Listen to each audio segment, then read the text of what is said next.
So with Robin SP coming up in the 4.5 update, and with seemingly how universal she is, today I'm here with the video talking about if she is actually worth your Jades. The way this video is going to go is first we're going to be talking about Robin herself and what makes her super strong, then talk about some info that's really important to know, such as potential upcoming reruns, and then right after that a bit about future characters, roughly about what you can expect because none of it is confirmed, so it's going to be more speculation related regarding some info that is reliable, but of course not 100%. Then we'll be talking about her vertical investments, so E1, E2, and S1. Finally, if she would be worth it for you. Stuck grinding in Honkai Star? Need stellar Jades fast? We've got you covered. Head over to U7 Buy, your ultimate gaming hub for save, fast, and cheap in-game top-ups. Whether it's Star or your other favorite games, U7 delivers instantly and players love it. Check out their Trustpilot reviews, they're actually top ranked. On the Honkai Star top-up page, you can recharge your account in seconds. When you head over to the page, all you need to do is pick the pack you do want, enter your UID and server, and buy now. If you want codes and coupons to apply, be sure to create an account for proper savings. USD is a recommended usage currency for best saving. Once everything is set, you can see the savings you're about to get. Want even extra savings? Be sure to use code PRESR at checkout for 5% off. Perfect for last minute pulls or surprising a friend. Click on the link in the description, recharge fast, save more, and keep blazing those trails. So Robin herself and her base kit actually does offer a lot. So she's a interesting kind of character. The whole thing is she basically is able to exit the field really quickly. And when she exits the field, she's going to be singing, providing buffs, all that kind of stuff. And then her Memo Sprite is the thing that can attack rather of her getting her own turn. So it's the Memo Sprite getting a turn that just automatically attacks rather than her herself. At the start, you can use her skill. The entire point of her playstyle is to build up this thing called vibes, as all of her amp is really based off vibes. So she is able to provide defense shred while she's in her fever state, which is when she just starts dancing and is no longer on the field. And vibes is a big thing, as I did mention. Like her defense shred in her talent, sorry, not defense shred, defense ignore, provided to the team is going to be 15% at base, plus 5 times 0.5% of the enemy target's defense. So the more you get, the higher it goes. And then every more vibes you are getting is able to summon more and more of her Memo Sprites, as she technically has 3, but it's really just you summon 1, which will be always on the field, then you can summon the second one at 6 or more, and then the last one at 12 or more, where she will enter the fever state. And that's when you get the defense shred, you get the attack buff from her bonus trace, or crit damage for anyone that's not an attack scaler, which also is able to scale off vibes, as the attack buff is 16% at base plus vibes times 0.4%, while the crit damage is 40% times vibes times 1.5% for 2 turns. Ideally, you have teams with her that have enough frequency to generate her vibes, as you want other people attacking from the regular attacks, ultimates, follow-up, so on and so forth, so you can generate vibes for Robin. And the way it will tick down is once you do have vibes, it caps out at 50 at E0, but it does reset on the action order bar. There's going to be a fever state countdown. Once its turn is up, it's going to consume half of your current vibes. So let's say you're at 50, it's going to consume 25. And then every time the fever comes up in the action order bar, it's going to consume half of the amount you do have. But yeah, from a base, she is able to provide defense ignore for the entire team, 30% damage boost for 2 turns thanks to her technique, and attack buff for attack scalers, which would be anyone that has more attack than her, and she's an HP scaler, so that's going to be anyone that scales off attack. And if they're not an attack scaler, if they have less attack than her, they will get the crit damage buff instead. And she also does provide vulnerability on the team, as a number of the Memo Sprites in the field is able to increase damage taken by all enemies by 8%/12%/16%. So really always 16% vulnerability at the same time. Robin herself also does provide good damage, which also is going to do more damage based off vibes. Memo Sprite skill itself is just 150% of the Memo Sprite's max HP to all enemies, but in the fever state, when you do get it going, increases the damage dealt by Robin and themselves, which in this case it would just be the Memo Sprite, by 60% plus vibes times 2%. So yeah, more vibes for more damage and more amp at the same time. So you can really tell the entire thing is you get into fever as soon as possible, which you'll really just skill at the beginning of the battle, and that's kind of it, and then you just go into it with your rotation. She goes into the fever state, Robin is gone, her Memo Sprites will take over, they get to act, they also do regenerate energy when they do attack, so there is that too. And then arguably one of the biggest parts of her kit, which is her action advance and also energy restoration. So with her ultimate, she is able to choose someone, give them 100% action advance, and then regenerate a fixed amount of 20% of their max energy. You can really imagine this is going to be really good on every team she is going to be on, since it itself is not providing a specific buff,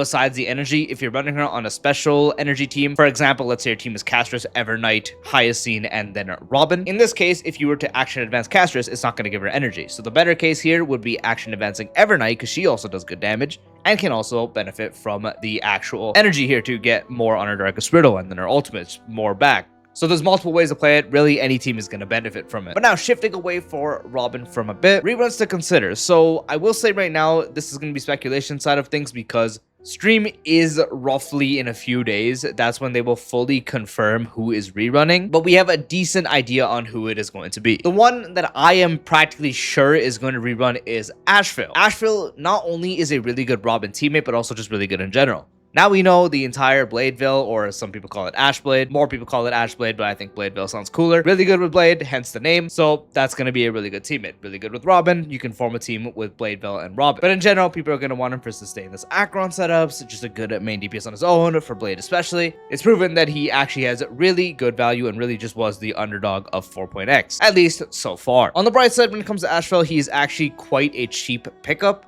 This actually directly ties into why I do think he's rerunning, but there is a free-to-play Lightcone that is going to be a part of an event in the 4.5 update that is perfect, and I mean perfect for Asheville. At S5, it increases his attack, or just the wearer's attack, by 18%, and crit damage will increase by 3% for 2 turns every time the wearer follows up, or uses a follow-up attack, and stacking up 10 times. Asheville is the one with insane follow-up frequency, and is also a hunt character that this Lightcone is for. So he also now gets his best free-to-play option, while also having a bunch of other options. If you had Topaz Lightcone, Ratio Lightcone sitting around, you could throw that on him. You could use the Her to Shop one fine. You could use Swordplay. He has so many options, and his dupes aren't really inherently that good. You can get some vulnerability on his E1, and it's restrictive. It's not great. His E2, while not bad, is not good for a 4.x standard E2. So really, at E0, you can just get the free-to-play Lightcone, and you're good to go. So he has good value there. So that's a good pickup to consider, especially for Robin teams, but Robin has a bunch of teams outside of anything with Asheville, so there's that. But also really just the fact that you can, have him ready to go right out the gate, as long as you just have him with a solid build. Pretty friendly to build. You can min-max him with Eagle and stuff, of course, but you can just throw on Duke or Pioneer, which if you really want to find out what you could build, go watch my build guide, lol, or wait for the updated one that I'll do if he does rerun. But yeah, he's a bunch of ways to be built, bunch of ways to be played, flexible unit, great at E0, very good unit to consider coming up. The other quote-unquote character we think is rerunning is Hyacinth again, mainly just because there is some sus info going around that she might be actually getting a skin, and usually when a character gets a skin, they also rerun. You can look at Firefly. At least I think she got a rerun in that same patch. I'm pretty sure she did. Castress did in 4.2. You also got one for Sparksy right now in the 4.4 update, which just ended not too long ago for a rerun. So if there is a Hyacinth skin, she is definitely going to be getting a rerun as well. She's already reran a few times, so maybe not many people are going to need her, but she's still just all around a good pickup, good general sustain, if you can at least have the skill points to use. Very good for all forms of remembrance combinations required for Castress specifically. Good vertical investment, has a Lightcone that's super good for the Remembrance team. Also has the setups of running Cyrene and Hyacinth for other Chrysalis heirs, or maybe to remedy if you don't have E2 Cyrene, so on and so forth. Great E1 for the HP scalers with a big HP percent increase, because it further increases their max HP buff by 50%. And then also a very broken E2, pretty much just increasing the team speed by 30% for 2 turns. Allies targets HP decreasing will increase the team speed by 2 turns. Not 2 turns, I don't even know what I said. 30% for 2 turns. And as long as you have her Lightcone, that's going to be always, as her Lightcone always makes you drain some HP. So it's really just a permanent increase for speed, and that's just really damn good. So those are the 2 characters that we do think is rerunning. Both would have good value. Astral a bit more, considering he has not yet reran, and most people have seen the real potential of this character. While Hyacinth, I think generally she would just have a good rerun pull rate, just considering what she does and how she can be used as a general sustain, as she could be always best in off for a bunch of HP scalers, which is a lot of strong characters. But now also talking about future characters, and I also want to talk a bit about Aventurian SP since he is confirmed. Aventurian SP is also a good character to look out for people that mainly already have the characters ready, but also for the fact that Summer Robin is a really good character for him. But of course, Aventurian, he does require a bit more investment in my opinion. Not really in my opinion. Robin is good E0 S0 out the gate, as you can tell from all the amp and stuff she does provide. However, Aventurian does at least want his E1 to really be functional.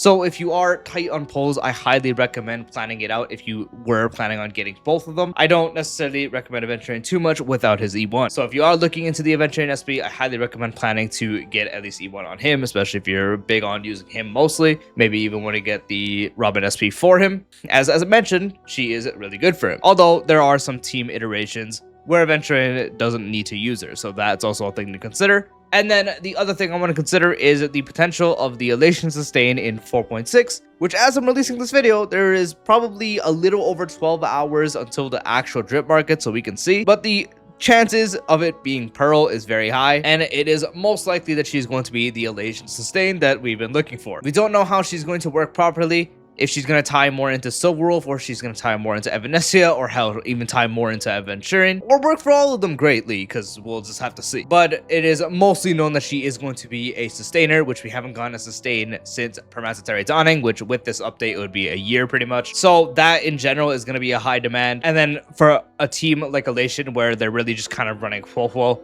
for Silver Wolf and also Evanescia, and then for Venturing, you kind of don't really have an option that's great for him besides E2 Hyacinth, I guess. Pearl does have a lot of standards that she could potentially fill, so if you're a big Elation user already, maybe you main Silver Wolf or you main Evanescia, or you have both for some reason, and or maybe you're planning to get Venturing too, it's definitely good to consider Pearl in your plans, just in case she ends up being super valuable and basically a must for sustains, as the sustain slot is a big missing portion of the Elation characters' teams, so there is a very solid chance that Pearl could be a very, very crucial component. But as we cycle back now to Robin, let's finally talk about her vertical investment. So her vertical investment is really good. I want to talk about her Lightcone first, since it's just one instead of two dupes, so it's easier to get out the way. A lot of misconceptions around this Lightcone, that it's not really that great, and I get it. It doesn't really seem that great on paper. Provides 30% max HP.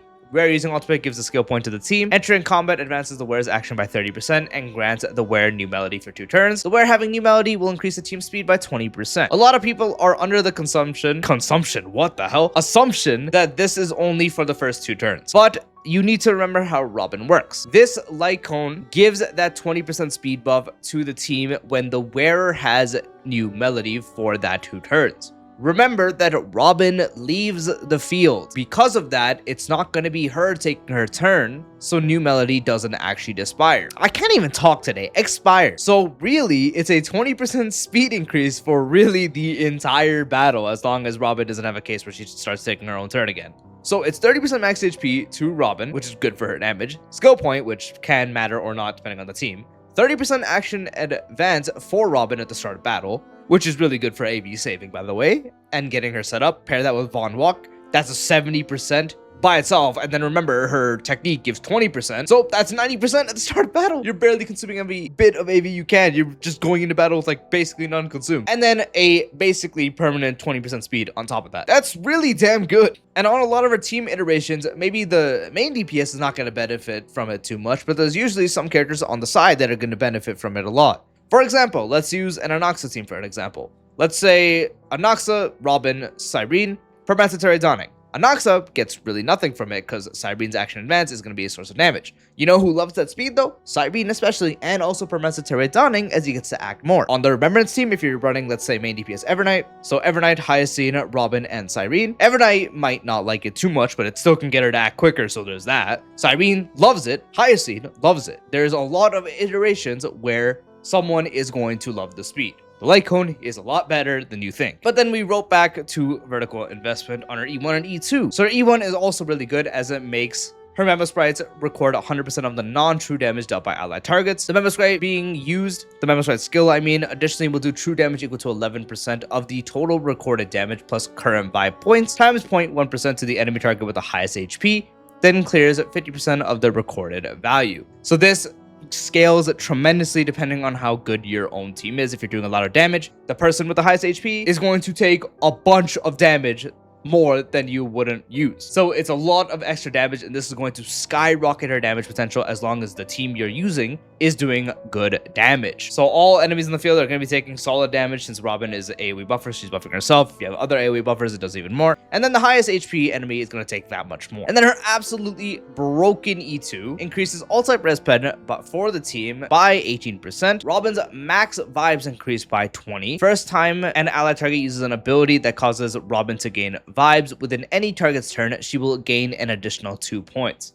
So all-time breast pen, already really good, further increases the vibe max limit to now 70 instead of 50, which furthers the attack buff and such, or crit damage buff, and also further increases that actual defense ignore from her talent, as it's increasing the max point of vibes you can own. So it increases her own damage, since her own damage is off vibes, the attack or crit damage buff, and the defense ignore for better stacking. That is an absolutely stacked E2, and is genuinely very good. She has very vertical good investment. Very good vertical investment. I'm not even gonna edit any of this out, by the way. I'm keeping this all in. You guys can have a laugh. But yeah, her E1 makes her do way more damage to the main target enemy, as long as your team is doing good damage, while the E2 increases her amp even more if she already didn't have insane amp, while also gaining more vibes points, so you can get them a lot faster. Absolutely great E1 outside of like Phynon plus Irene, since that's when you'll never see this, and then an absolutely bonkers E2 with a good Lightcone on top of that.